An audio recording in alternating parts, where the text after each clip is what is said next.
This is my Kundalini awakening story. It has taken me 4 years, but really 6 years to record this. I did not feel like I was in the place to make this video. I wanted to wait until I got through some of the hardest parts and into a better place so I could give you some hope. I am pleased to say that things have been a lot better finally. So I'm going to start with the beginning. I'm going to quickly give you a background to my life and how I got here. I grew up religious. I grew up in a somewhat strict conservative Christian environment, community. I went to school at a Christian school. I went to church. I spent so much time there with other Christians. My parents were religious. They were somewhat strict, but they weren't over the top strict. They were pretty open-minded, but definitely very Christian. And I had a good childhood. Looking back, I see that I was a very sensitive child, and this definitely affected me because I absorbed everything that people around me were telling me about religion and God, and it's my deepest wound in life is feeling like I'm not worthy of God's love, feeling like God abandons me over and over again. And this comes from religion. However, I do think it comes from an even deeper wound that we all have within us, which is our souls splitting off from God, from Source, and incarnating. So this feeling of separation from God, I think it's our deepest wound of all humans. And it manifests in different ways in our lives. For some, it manifests as a parental figure, and others, like me, it manifests in religion.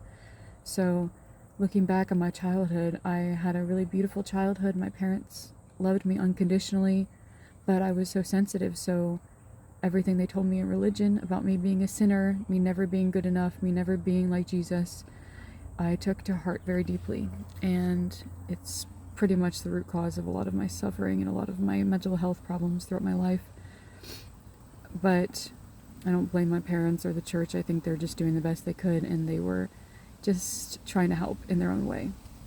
So as a child, I felt God. I had a close relationship with God my whole life until I was about 18. I felt God's presence, and on one hand, God was this very, very loving, supportive, kind presence, but on the other hand, which comes from religious programming, I felt God was angry at me and I was never good enough. I had to constantly repent and beg God's forgiveness, like every day. And so when I was in high school, I was still Christian, but I did start questioning things. I had existential depression at age 12. I started questioning eternity and heaven and what happens after we die and how can we live forever and the concept of time. And I just had all these really deep existential thoughts that made me depressed, but I got over it. And then in high school, when I was about 17, I was depressed again because I started questioning religion again. I started questioning the contradictions. And at one point I just said, I'm going to just trust God and I'm just going to keep my religion because this is too much. So I was okay after that until I got in my first relationship. I had been a very firm believer in saving sex from marriage. So when I fell in love for the first time, I was with a person who wasn't a virgin, and he told me he would rather us break up than me do something I'm not comfortable doing. He didn't want me to compromise my beliefs, but it was really hard for him to not have intimacy in a relationship since he was used to it. So, of course, he didn't pressure me to do anything, but I felt the pressure of, like, I'm going to lose him probably if I don't have sex. So I loved him, so I didn't want to lose him. So I ended up, losing my virginity, and that made me question other things. It brought up all of the contradictions and all the things that I was questioning in high school. It reminded me, oh yeah, there's a lot of things that I don't agree with. There's a lot of things that don't make sense. Why is sex so wrong when it's someone that you love, And I questioned hell. Why is hell a real thing if God loves us? All of these things just weren't adding up. So I became agnostic for the next several years. After my first partner left me, I spiraled into depression, addiction, nothing serious, mostly just weed and some alcohol, but I experienced addiction for the first time, and depression and anxiety, and I had dark thoughts. I was in a really dark place, and I didn't even find God at the time, though. Eventually I found my new partner, and I got on antidepressants, and I stopped smoking weed, and that kind of pulled me out of it. So I was okay for a couple years until I had more existential depression after I went to a music festival and did too much recreational drugs. I felt very dissociative, and then I started thinking about death all the time. I started questioning things about the afterlife and death, and I was obsessive. I couldn't stop thinking about death, so I went back on antidepressants. I was off them for a while. I went back on them, and then I felt better for a little while, and then I had experienced a psychedelic trip a couple times over the next year or so, and the psychedelics really just they just amazed me that you could be in that state of consciousness, and it didn't make sense to me. It didn't add up. Science didn't explain it, and I was just so fascinated with psychedelics. So I started researching psychedelics, DMT, ayahuasca trips. I started watching people's ayahuasca trip journeys, and this is what did it for me. This is what opened me up. I started going down the rabbit hole of spiritual YouTube. I started watching law of attraction videos from there, and started getting into spirituality. Then I started meditating, and the first week of meditating, I didn't feel anything. It was just like a practice. It was kind of difficult, but then for some reason, the second week of meditation, it just clicked for me, and I got really deep into meditation very easily, and I started having my first Kriya, which at the time I described it as an energetic orgasm. And I wasn't scared for some reason. It felt familiar to me. It felt natural. I just said, oh, it's just an energetic orgasm. Okay, cool. And I was getting really, really deep into meditation really fast, which is kind of weird, but it felt normal to me. And then my psychic senses started opening up, my third eye. I started seeing sparkles in the sky, which I still see them now. I started seeing energy and move in the air. It's nothing too crazy, it's subtle, but it's a shift, and I started seeing sparks of light and colors in my peripheral, which I still see them. So that opened up for me, and things just started happening for me. I started just realizing the magic of everything, and this is when I had my experience that was, they call it a non-abiding awakening. So I was driving, I was listening to Coldplay, speed of sound, 432 hertz.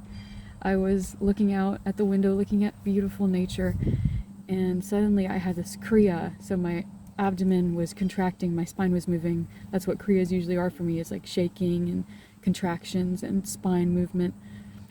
Then all of a sudden I had a shift in consciousness, and I started seeing from God's eyes. I saw the unity and oneness of everything. I saw that everything is one and connected. Everything is God, and everything is perfect, and everything is love. It was the most beautiful feeling I've ever felt in my life, the best I've ever felt in my life. It was the most magical, incredible moment of my life, still is to this day. But I didn't have attachment to it because I knew that it wasn't like I couldn't live in that state. It was too debilitating. I couldn't live in that state. But I just was so grateful that I had that experience. And after that was when I started shadow work. So I started trying to heal. At first I didn't think I needed to do shadow work because I was feeling good still from my awakening. I was still feeling, my heart was opening. I was feeling love and peace. But something in me told me you should start shadow work because that's what everyone does on the spiritual community. So instinctively and intuitively I started moving trauma out of my body, moving energy through my body. I started releasing pain, and I would have kriyas when I did this. I would just start having kriyas. And you know what's funny, looking back on it now, I realize my Kundalini awakening probably did start 2019 when I first started meditating. I just didn't realize it because it didn't really start until 2021. But looking back, I think it really started to awaken within me in 2019, so 6 years ago. So after that, I went into a dark night of the soul. I started to, because of the shadow work, all of these emotions started coming up. I wasn't used to it. I remember one night having this very intense fear come up in my body, and it was too overwhelming for me, so I took like a sleeping pill, I like drank a shot of alcohol, I did whatever I could to numb it, because I said, I know I'm gonna have to feel this eventually, but I can't right now, it's too much. So I went to bed, and over the next year or so, I had a lot of purging, a lot of emotions come up to be released, a lot of dark emotions, and I was just very emotional, very triggered easily, but I also was having a lot of spiritual insight, and I was having psychic experiences more and more. I was still learning. I was obsessed with spiritual knowledge. I would watch YouTube videos all day, every day. This is when I started getting into conspiracy theories, and I went down that rabbit hole. I started looking into the dark part of humanity and the corruption, and got kind of addicted to that. And I think that's part of the journey for a lot of people, is you have your spiritual awakening and you have this light and this beauty and this love, but then you also have to go deep into the darkness on the underbelly of the beast. You have to really accept the darkness of humanity. You have to learn about it, because we all have the dark and light within us, although none of us are that dark, the absolute darkness of the world where they are doing horrible, unspeakable things. None of us are that dark, but we do have some darkness within ourselves, so we have to face it. And I think that's a reflection of our shadow work. We face the darkness externally in the world through conspiracy theories, through whatever. However, a lot of people just get stuck in that phase. They get stuck on the conspiracy theories, and they get addicted, and they can't pull themselves out. They get infatuated by fear. But eventually, when I had my Kundalini awakening really, really start up, I could not focus on conspiracy theories anymore. I could not think about politics. I could not think about anything like that. It was way too overwhelming. So I pulled myself out, and that's when the real depth of shadow work began. So in 2021, I started having kriyas all day, every day. I started having contractions. My spine was moving so much. When I was driving, the whole time I was driving, my spine was just moving. I was having so many physical symptoms, and then I started feeling the electricity in my body. It was very intense. I felt like my body was plugged into an outlet, and there was just this electricity. And I still get this feeling sometimes. The best way to describe it is you're trying to run the highest level computer program that exists, this very, very high level of computer program. You're trying to run it on like this very, very old school computer. So you're putting way too much power into something that cannot handle that power. You're running a lightning bolt through a toaster oven, something like that. That's how it felt. And I also would get very, very hot and very, very cold. And I would get all kinds of kriyas. I would start getting spontaneous mudras, which I started getting those in 2019 actually, but they really started picking up, where I would just start doing stuff with my hands, my mouth would move, my tongue would stick out, I would speak in light language, which is speaking in tongues really. I would just start speaking that spontaneously, which is funny because in high school I spoke in tongues because I was Christian, and then when I got into spirituality, I was meditating and I started speaking in tongues out of nowhere, and I was like, really? I excused that as something that I made up in my head, something that I did convince myself it was speaking in tongues, when it was really just me speaking gibberish. But then it happened to me spontaneously as I was meditating, so I realized, oh, this is a real thing. Okay. So anyways, I'm going through all of these symptoms, all these physical symptoms. At this point, the emotional symptoms did not happen quite as much. It was very physical. But I did have, the first week of this happening, I did feel like I was on psychedelic, not that intense, but in like a low degree psychedelic. I felt very ungrounded. But this is when my life changes started happening. I suddenly could not drink alcohol anymore. I used to drink every weekend with my friends. I couldn't drink alcohol. There was one time where I tried it and I just couldn't do it anymore. It made me sick. And also, I stopped eating gluten. I just felt inspired just to give up gluten out of nowhere. And then I also had been a vegan for 3 years, and I suddenly felt a very strong urge to eat meat. And I didn't know where it came from because it felt like almost an impulse. I saw some meat on someone's plate, and it was like a jerk, like my body almost instinctively grabbed the meat to eat, which was weird because I had been grossed out by meat for years.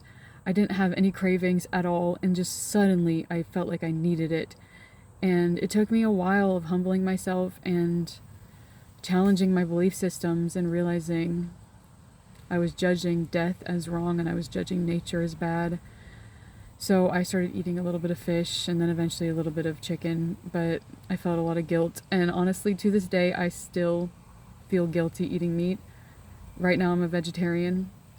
That's just my personality. I don't judge others for it at all anymore, and I don't think it's wrong. I just can't get over the guilt. I love animals so much. It's just really hard for me. So I'm a vegetarian right now, and I'm just keep praying to God, please let me be a vegetarian the rest of my life. Please don't make me eat meat, because it almost felt like it wasn't my choice.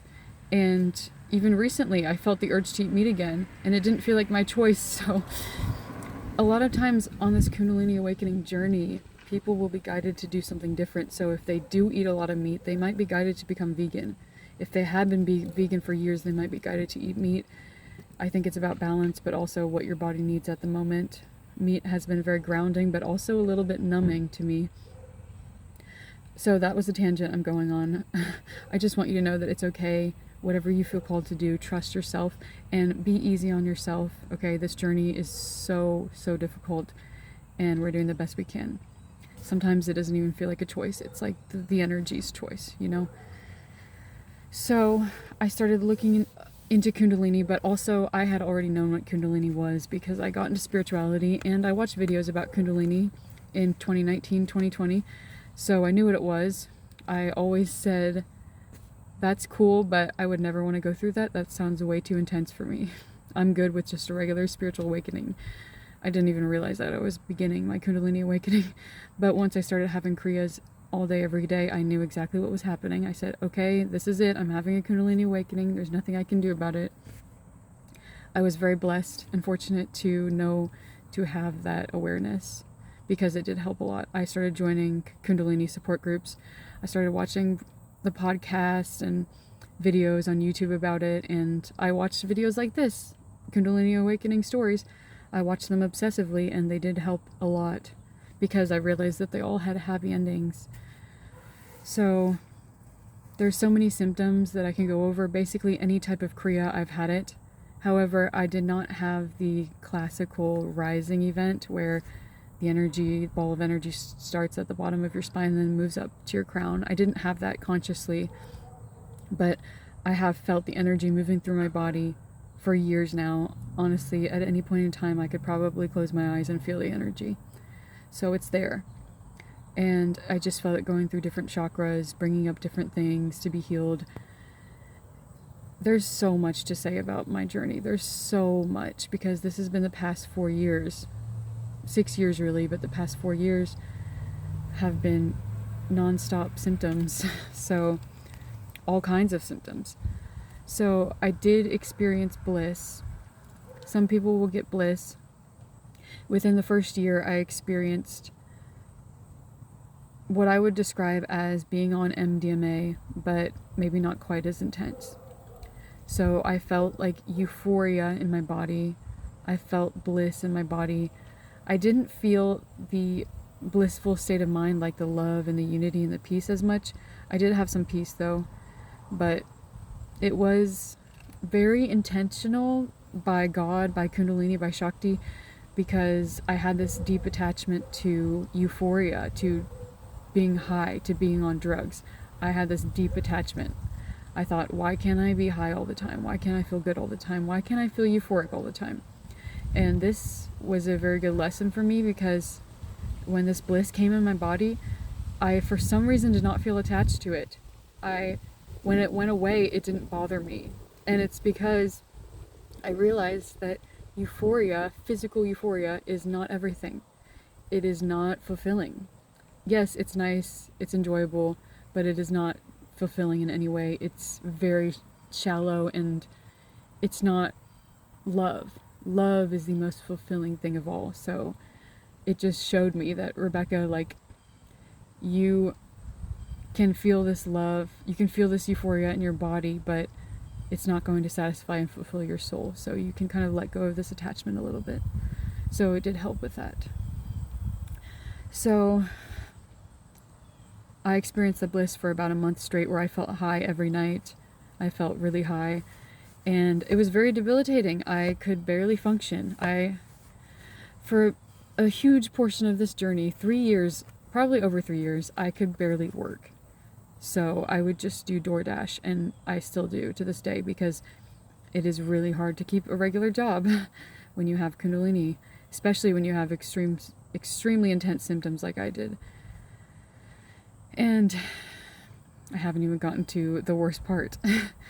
So far this was all like okay. Like, it was hard, and I had gone through Dark Night of the Soul for years, like off and on, you know, like there's periods where I thought I was getting better and I felt great and I felt like in a higher state of consciousness, but then it wouldn't last. It would never last. And I would just have these emotional purges. And then 2022 was pretty good year, because I just had a lot of physical symptoms. I had the bliss.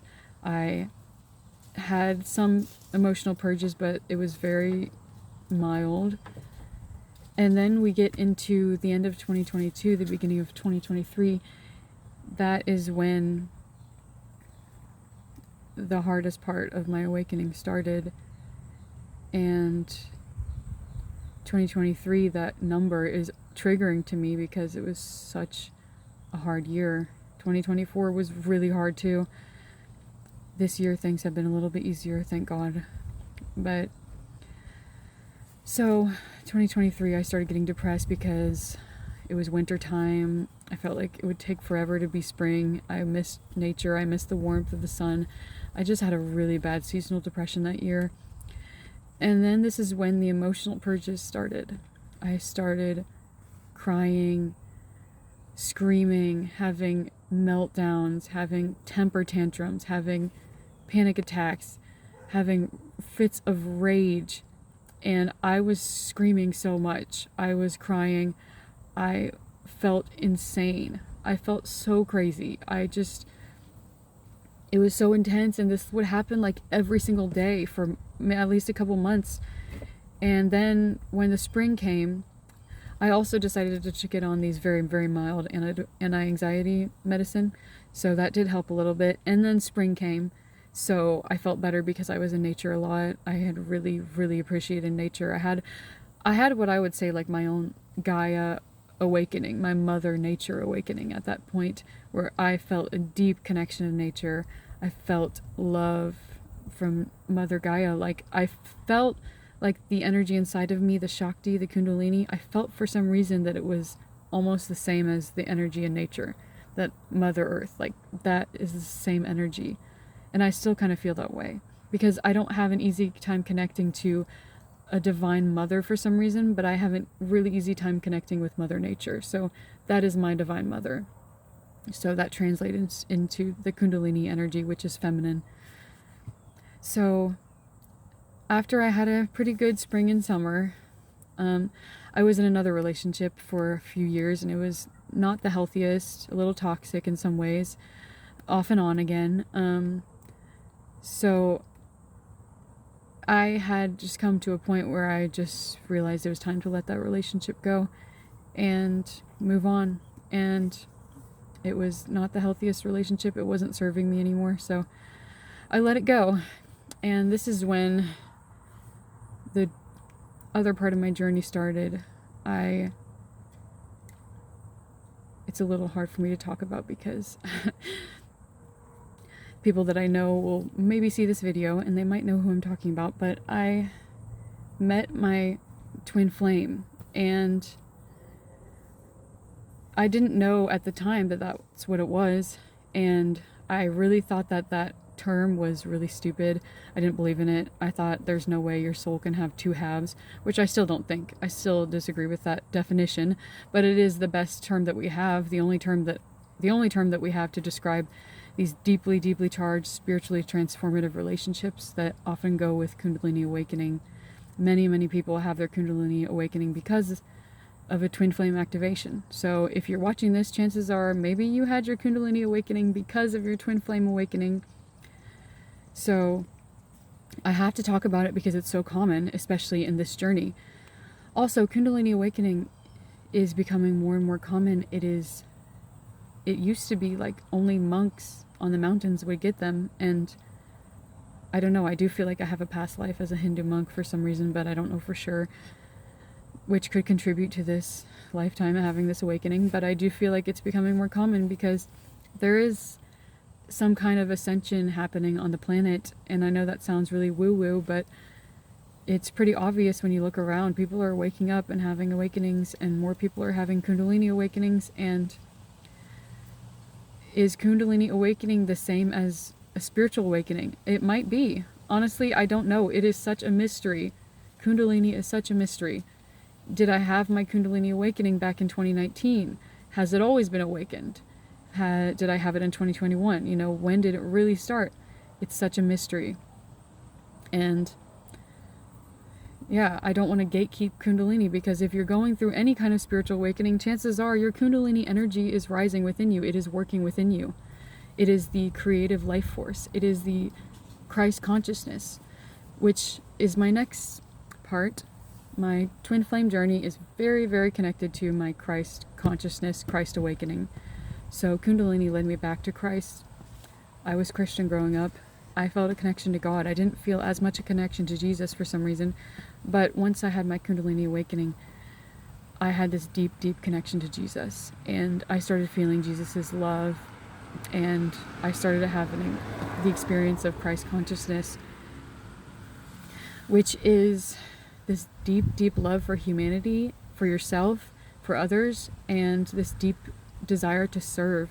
And now it is transformed into this almost impulse to sacrifice myself, not in like a martyr holy way, but in a natural love at its highest form is like self-sacrifice, giving of yourself to others, because giving of yourself is really giving to you as well. But I'll get into that later. So at one point I remember crying out to Jesus saying, please make me more like you. And ever since then, my life has completely changed, and that was a big catalyst for me. And when I met my person, my twin flame, it felt like this is sent to me by Jesus. This was sent to me by Christ to initiate me, to transform me, to make me more like Christ. So immediately after I broke up with this other partner, and then I had eventually met this person, and we had connected as friends first, but something was there obviously between us. We could both feel it. It was very, very intense. It was very passionate, sexual, but also very, very intimate and emotional and deep. And it scared us both. You know the classic story of twin flame. He ran from it while I chased it, but at the same time I was also kind of running from it. And I felt so much love for this person, unconditional love I had never felt before. I had never felt the intensity of love like this before, the unconditional love before. It overwhelmed me, and still overwhelms me sometimes. But this was part of my next journey, my awakening journey, and this was the most excruciatingly painful time of my life. Words cannot even describe the pain that came from this journey, but it was all for healing. And if you have been through the journey, you know exactly what I mean. It's hard for me to even talk about it. The first few months, you know, that chaser-runner dynamic, I had also developed a lot of self-esteem and self-worth and self-respect over the years, because it had been 4 years of inner work. So I actually felt this level of self-love I'd never felt before, and this was after my Christ awakening. I felt such deep self-love. I felt in awe of myself, And it felt like it was almost catalyzed by this connection. Like after this connection happened, suddenly this self-love awakened within me, this deep self-love. And so even though I was chasing to some degree, I did have the self-worth and the self-respect to pull back a little bit. And this person, he didn't do anything unkind. He just was a little bit more reserved, pulled back a little bit, slow, didn't give as much, was more distant, was more guarded because he was so scared. So it's not like he was doing anything wrong, because it had only been a couple months, you know. The anxiety within me, the intensity of this feeling in me, the longing, I wanted full union right away. And I had no patience because it was so intense, and it was painful, so painful to have any kind of distance between us. If you've been in this, you know what I mean. And so eventually when he wasn't moving forward like I was, what I wanted, I pulled my energy back and I stepped back and I said, hey, I love you unconditionally, but I don't want to be in any kind of romantic situation. I want to have a friendship only and some distance between us because it's too painful for me.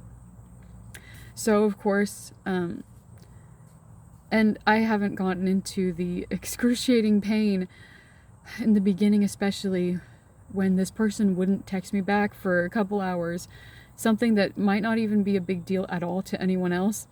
It triggered the deepest fear of abandonment within me, and it was excruciating. I felt like I was dying.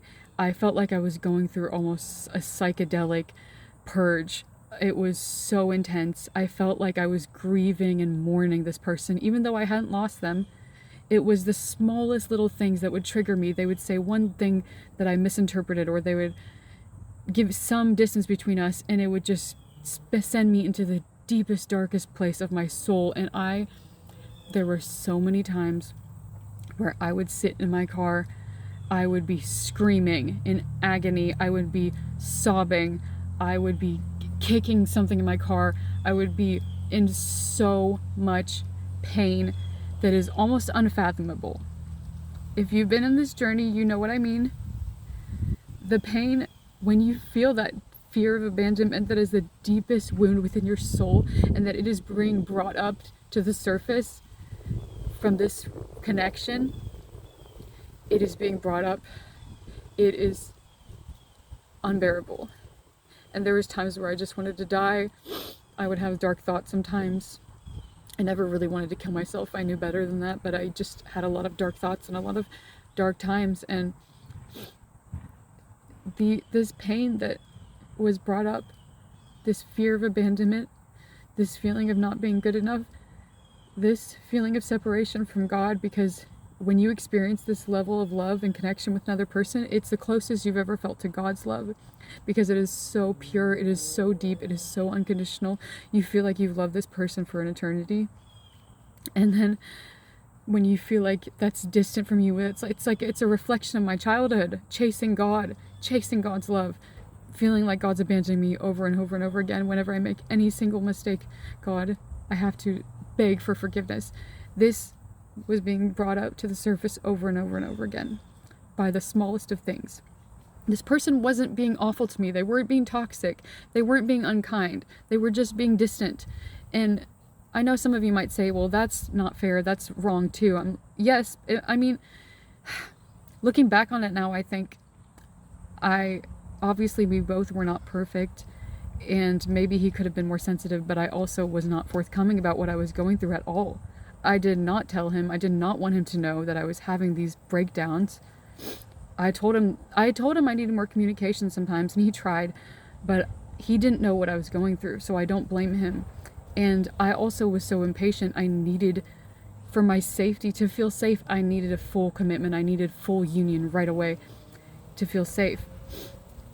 So when I took a step back for my own sanity, because I could not handle the pain and the agony that came with distance and chasing, I could not handle it. I chose myself. I took a step back. This is when my twin flame had an epiphany, realization. I do not want to lose this person. This person is very dear to me, and I will do anything to keep them. I need to stop being distant and scared, and I need to get over my fear, and I need to embrace this union. That's when this person had that realization. And we've been together ever since. So this is hard for me to talk about because I have not talked about this with my partner yet. So if he's watching this, I have definitely hinted to it, and I've kind of mentioned things, but I haven't mentioned the depth of it, you know. It's hard to tell someone what you're going through. It's so intense and it's overwhelming, and you don't want to scare them. You don't want them to feel like this is too much, you know. So you just keep it to yourself. And over the next year, things got better. We got closer and closer and closer over time. The relationship grew stronger and stronger, but anytime he didn't text me back or felt pulled back somewhat, had any distance, any of the same thing, every single time I would go into a mental breakdown. I would be triggered so deeply. I would have excruciating pain come up, and I would just be screaming in agony. And this happened less and less over time because we naturally got closer, which, by the way, healthy relationships sometimes do go slower, and then you get closer and closer and stronger over time. Unlike unhealthy relationships, which I experienced, my previous relationship starts out with a flame, with a spark so intense, and then it slowly dies down and then gets worse and worse and more toxic. So yeah, I just want to, I don't know how to best to explain everything that I went through, because if you haven't been through it, it's really hard to understand. But if you have been through it, you know exactly what I'm talking about. You know the pain, you know the agony. And imagine most people that have this twin flame journey, they do not end up with their twin flame. They do not end up in a relationship for very long, maybe for a few months, maybe not for very long. So they experience the agony and the pain for a little while, and then they have separation, and they have to experience the pain of separation. But they don't have to live with this for so long. Imagine being in a beautiful relationship with your twin, but you have to be triggered over and over and over again throughout the years. However, it does get better. It does get easier. Over time, your triggers aren't as intense. You don't get upset for as long. You learn to deal with it better. You start to heal. You start to regulate your nervous system more. Things do get better, but there's always going to be challenges, and there's always going to be triggers and transformation that come with any relationship. Even if it's not a twin relationship, even if it's just a soulmate relationship, even if it's a beautiful soulmate, harmonious relationship, you are going to be triggered. They are your mirror. So you're going to experience something like this. It might not be to the same extent, the same intensity, but you will experience something similar. So it's just part of our journey. It's part of why we came here. It's part of why we are not monks meditating on the mountains, because we are meant to experience human connection and be triggered and grow through that, because our growth will be exponential if we can experience it through other people, through connections, not just romantic, family, friends, all of it. So eventually things got a little better. I did have a problem with addiction, and this came up for me, and I got addicted to kratom for about a month or two, a couple months. I felt like I had PTSD from 2023 and early 2024 from the twin stuff that happened. I felt like I had PTSD from it.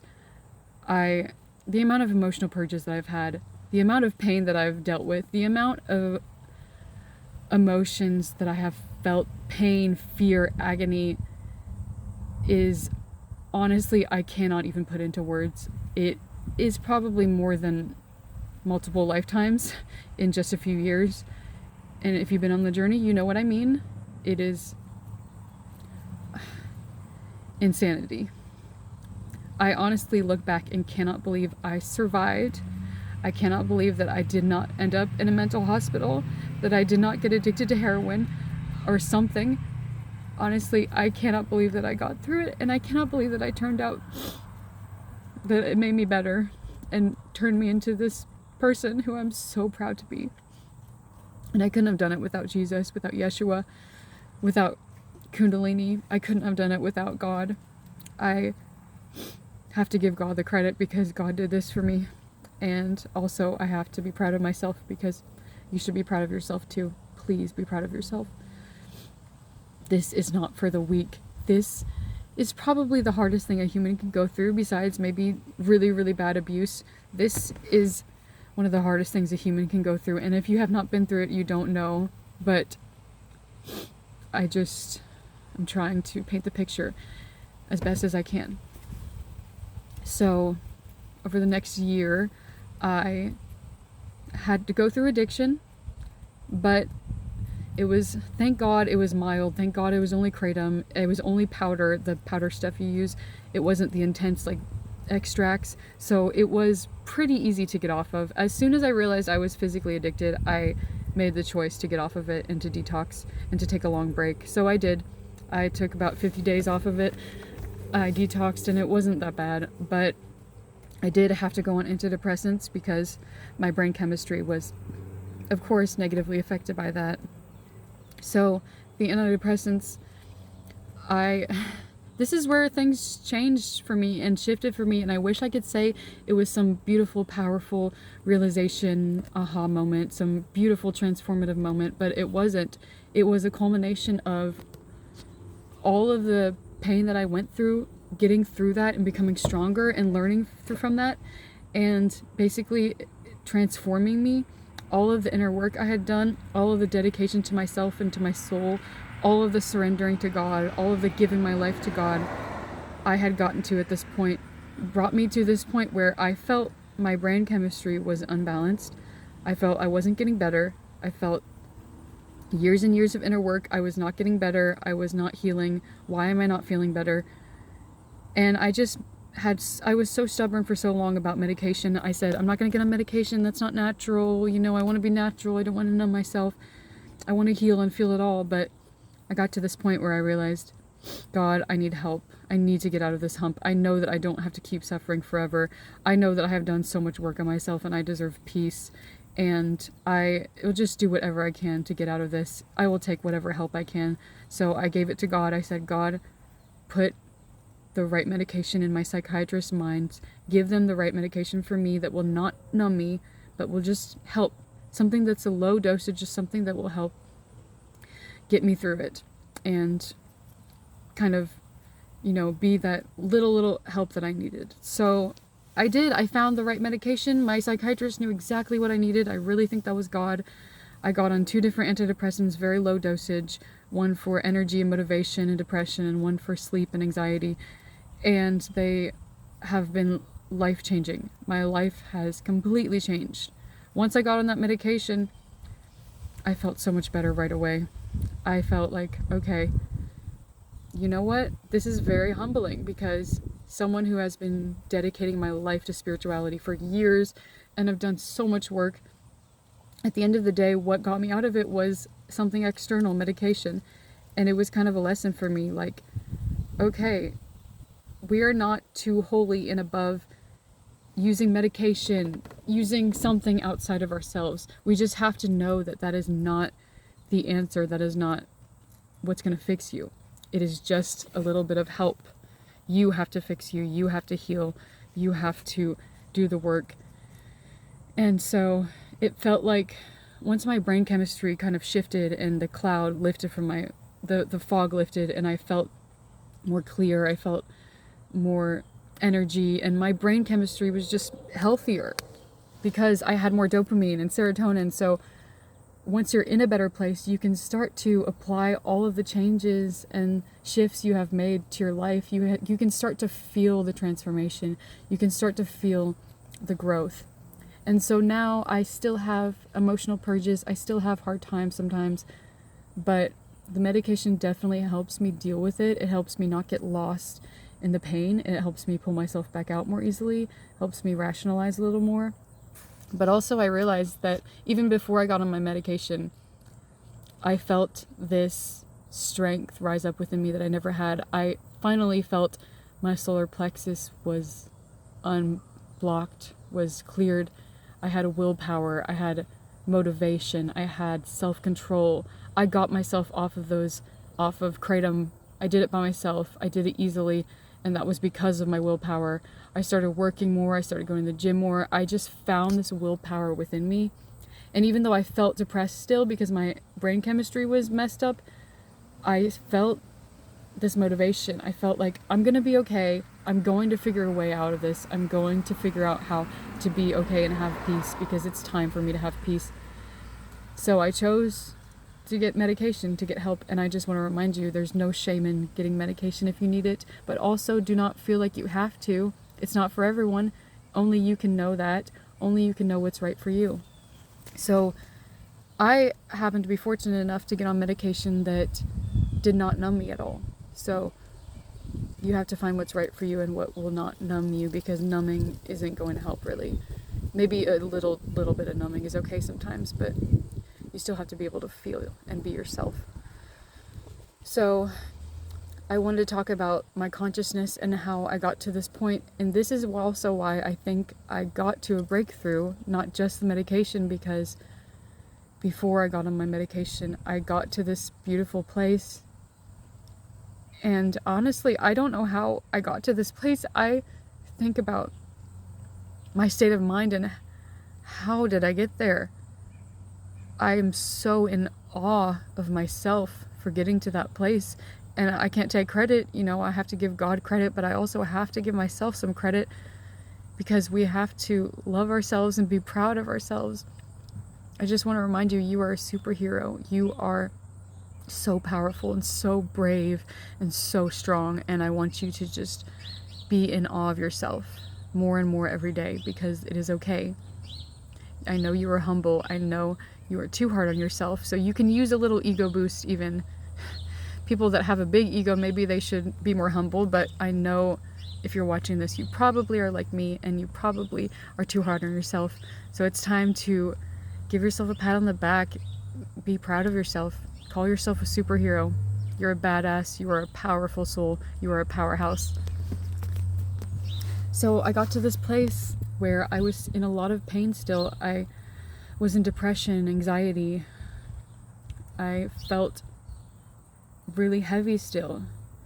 But in my soul, I said, it doesn't matter if I'm in pain for the rest of my life. It's not going to stop me from spreading love. I surrendered completely. I gave it to God. I said, even if I have to be in pain for the rest of my life, it is not going to stop me, because I am going to give all the love that I have. Even though it hurts, I am going to give all the love that I have, because that's why I'm here. And I will say, it is not easy to find love when you are in pain. It is not easy to find service when you are in pain. So it was a very long process that brought me there, and I'm not perfect. I'm sure it'll come and go, but I got into this complete service mindset. I got into this mindset of, I want to serve more than anything. And of course, as you know, on the twin journey, you want your person more than anything for a while. It's natural. They are the object of your desire. They are what you want more than anything. But eventually I got to this point where I want to serve more than anything. I want to give my gifts to the world. I want to help. I want to give love. I want to give all of me, because that is why I came here, and that is why you came here. You are here for a reason. You are here to serve. You are here to give. And even if you don't feel like it right now, that is okay. There will be a time that comes where you are ready to serve and give. And I promise you, it'll be beautiful and fulfilling, and it will be giving to you as well, because when we give to others, it gives us so much joy. And I finally got to this point where I want to give more than anything. That's where Christ worked within me. That's where the Christ light comes in and transforms me and changes this pain into love and service and love for humanity. And I just completely surrender to God. It's all up to God. Every day I say, God, it's all yours. It took me a long time to surrender. It took me a lot of pain, years, and I got to this place of surrender, complete surrender, and I am just, my life is for God. It is for what God wants, and I'm here for all of you guys. That's why I'm here. That's why I went through what I went through. I went through all the pain I did for a reason. It can't have been for nothing. All of that pain is because I am using it to help and to serve, and I'm going to help you guys. And that's why I'm telling this story right now. I just want you to know that every single Kundalini awakening journey that I have read or seen online or seen on YouTube that has been, they have all gotten to the spot of more peace, more joy, more bliss, more love and service. And obviously it's not perfect. You're going to have ups and downs still, but I'm telling you that it does get better and there is a happy ending, and you will do something so incredible with your life, and you're needed on this planet. You went through this for a reason. You are meant to give and serve, and it's a beautiful thing to look forward to, because I promise you it will fulfill you so deeply, and you will get to a place of surrender, and it will be so freeing and peaceful. So I love you. Hang in there. Keep going. If I got through what I got through, then you can too. You can do anything. We can do anything. Our souls are so powerful and resilient, and that is why God gave us this mission. And we are meant to help and be the light and be the love. I love you.